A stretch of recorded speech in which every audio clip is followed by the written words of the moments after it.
আমার স্বামীও অন্ধ, ছেলেও অন্ধ। আমার দিন পাত তো চলে না, কামলা করে দিয়ে খাই। এন আমার একার পক্ষে তার সম্ভব না, এটা ঘর দোয়া। এই আপনার ঘর কোনটা?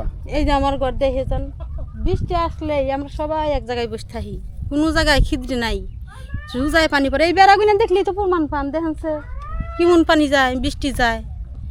একটু জোরে বৃষ্টি আসলে আমরা ঘরে থাকতে পারি না, এই পাশের বাড়ি নুড়াইয়ে যাওয়াইতে হয়। মানে বৃষ্টি আসলে আপনি আপনার ঘরে থাকতে পারেন না, না পাশের না, ঘরে যাইতে পাশের হয়। ঘরে যাই আমি।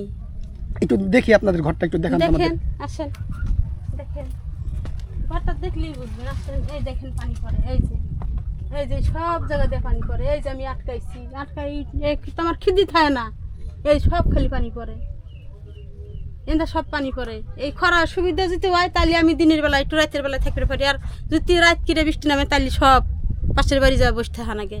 তাছাড়া আমার তো ঘর দরজা নাই, আমি দিমুখী দিয়ে। স্বামী সন্তান দুইটাই তো অন্ধ, আপনার কাছ তো কইতেইছি দুইটাই অন্ধ, তাইলে আমি কি দিয়ে চলুম? একা মহিলা মানুষ কিছু হয় কামলা দিয়ে, আর বড় করে একটা ঘর দেওয়া যাইব, ছোট করে একটা ঘর দেওয়া যাইব, এইগুলোই তো দিবার পারি না। দেখেন না অবস্থা। এখন তাহলে মূলত আপনার যদি ঘর হয়, সেক্ষেত্রে আপনি আপনার স্বামী সন্তান নিয়ে ভালো মতো থাকতে পারবেন। হ্যাঁ, আপনারা যদি একটু সহযোগিতা করেন তাহলে তো আমি অবশ্যই ভালো মতো একটু থাকতে পারি। তাছাড়া তো আর এই চরে আপনি কতদিন যাবত আসছেন? এই সারে 2 বছর ধরে আসছি। আগে ছিলেন কোথায়? আগে ছিলাম চটশিবালা।